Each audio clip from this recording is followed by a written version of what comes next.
News కి స్వాగతం. నేను జ్యోతి. మెదక్ పట్టణంలోని కాంగ్రెస్ జిల్లా అధ్యక్షుడు తిరుపతి రెడ్డి నాయకత్వంలో మెదక్ జిల్లా క్రిస్టల్ గార్డెన్ నుండి పెద్ద ఎత్తున ర్యాలీ నిర్వహించడం జరిగింది. కేంద్ర ప్రభుత్వం మరియు రాష్ట్ర ప్రభుత్వం రైతుల పట్ల అవలంబిస్తున్న రైతు వ్యతిరేక బిల్లులను ప్రవేశపెట్టినందుకు కేంద్ర ప్రభుత్వాన్ని గద్దె దించుతామని, అలాగే రాష్ట్ర ప్రభుత్వాన్ని తగిన బుద్ధి చెప్పే సమయం ఆసన్నమైనదని, రైతులను నేటా ముంచి రాష్ట్ర ప్రభుత్వం కేంద్ర ప్రభుత్వాలకు తగిన బుద్ధి చెబుతామని, కాంగ్రెస్ ప్రభుత్వం ఉన్నప్పుడు రైతులను రాజుగా చూశామని ఈ సందర్భంగా ఆయన తెలియజేయడం జరిగింది. ర్యాలీగా వచ్చిన కాంగ్రెస్ శ్రేణులు మెదక్ ఆర్డీఓకి వినతి పత్రం ఇవ్వడం జరిగింది. ఈ సందర్భంగా బోసురాజు మాట్లాడుతూ కాంగ్రెస్ ప్రభుత్వం ఉన్నప్పుడు రైతులను రాజులుగా చూశామని తెలియజేశారు.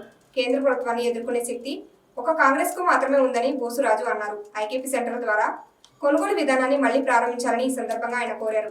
రైతు ఏడ్చిన రాజ్యం ఏనాడు నిలబడలేదని ఈ సందర్భంగా ఆయన తెలియజేయడం జరిగింది. ఈ కార్యక్రమంలో రాష్ట్ర వ్యవహారాల incharge Bosuraju, Medak parliament Congress party incharge Gali Anil Kumar తదితరులు పాల్గొన్నారు.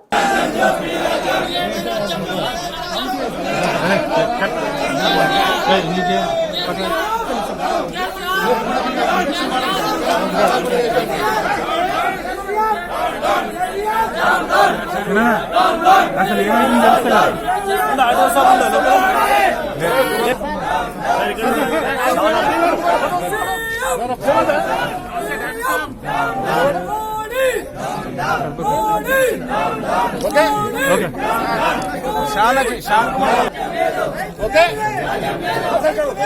కారణంగా అఖిల భారత కాంగ్రెస్ సమితి సోనియా గాంధీ గారి నేతృత్వంలో ఇడీ భారతదేశంలో ఉన్నటువంటి కాంగ్రెస్ పార్టీ వివిధ సంఘాలు కూడా కార్యోన్ముఖాలు చేసి ఈరోజు అన్ని స్టేట్లో కూడా కలెక్టర్ ఆఫీసుల ముందు ఈ ధరణ స్టేట్ మట్టంలో కూడా స్టేట్ బిల్లును వ్యతిరేకించి గత నెల 23వ తారీఖున రాష్ట్రపతికి కూడా దేశంలో ఉన్నటువంటి కాంగ్రెస్ పార్టీ కిసాన్ సెల్ నుంచి 2 కోట్ల సిగ్నేచర్స్ చేయించే రైతుల నుంచి రాష్ట్రపతికి రాహుల్ గాంధీ గారి నేతృత్వంలో అందజేయడం.